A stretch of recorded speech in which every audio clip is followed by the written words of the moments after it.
both games in this tournament.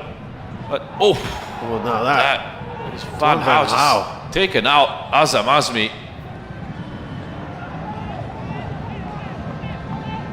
he was a little bit dismissive of that Duan Van Gaal.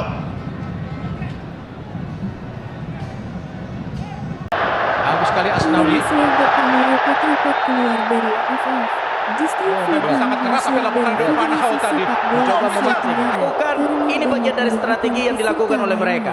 Tidak ada kartu sama sekali. Kecurangan Vietnam yang selalu dibantu wasit sudah berlebihan dan terlalu kelewatan.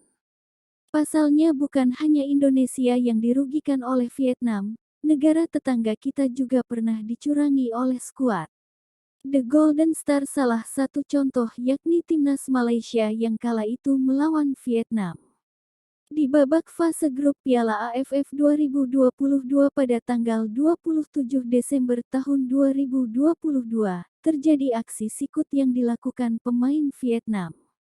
Duan Van Gaal mengikut Azam Azmi yang hendak merebut bola di kotak penalti Vietnam pada menit ke-16. Dalam video yang beredar di media sosial, Van Gaal jelas menyikut wajah Azmi dengan sikut kanan.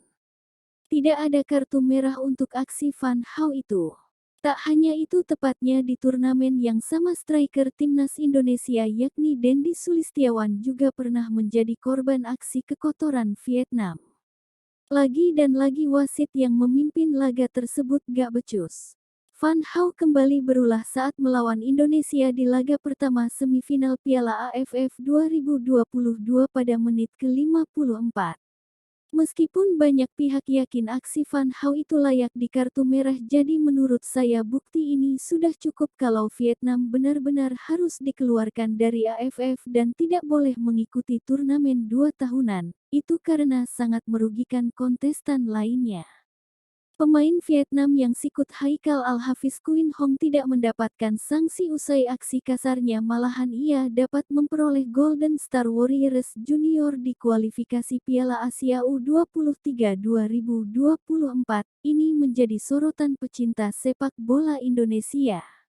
Pasalnya bek Vietnam tersebut melakukan aksi kasar di final Piala AFF U23 2020. Kala itu Haikal dan Hong Buk sedang berduel untuk memperebutkan bola. Pemain Vietnam menang dan bisa menyepak si kulit bundar lebih dulu. Setelah insiden itu, Win Hong Kuk mendapatkan panggilan dari Korea Asia untuk persiapan kualifikasi Piala Asia U23 2024. Selain Hong Kong, ada 9 pemain lain yang dipanggil Korea Asia untuk diberi kesempatan untuk mengikuti pemusatan latihan tim yang akan tampil di kualifikasi Piala Asia U23 2024. Terlepas dari itu, timnas Indonesia U23 juga akan tampil di ajang tersebut. Garuda Muda tergabung bersama Chinese. Tetapi pengakuan mengejutkan Haikal Al-Hafiz usai disikut pemain Vietnam sampai benjol kepala. Saya baik timnas U23 Indonesia. Haikal Al-Hafiz berbagi cerita bagaimana kondisi kepalanya seusai disikut pemain Vietnam Win Hong Kong dalam laga final Piala AFF 23 2020, sebab ia hanya ingin mengambil bola tetapi justru pemain lawan ancang-ancang melakukan tindakan keras. Pemain berusia 22 tahun itu mengaku cukup kaget karena mendapatkan perlakuan kasar dari tim The Golden Star Warriors tersebut. Kaget dan kita refleks karena tidak tahu juga kalau dia ada ancang-ancang mau menyikut dan kasar, ujar Haikal Al-Hafiz. Pemain asal Sidoarjo tersebut mengaku ia memang tak mengalami cedera serius akibat dari sikutan Win. Namun Haikal mengaku bahwa kepalanya ada benjolan akibat sikutan tersebut setelah pertandingan berakhir melawan Vietnam. Haikal mengaku kepalanya terasa ada benjolan, tidak ada cedera, cuma benjol saja, kata Haikal. Ia pasti kecewalah keputusan wasit yang agak sedikit membela Vietnam, tuturnya.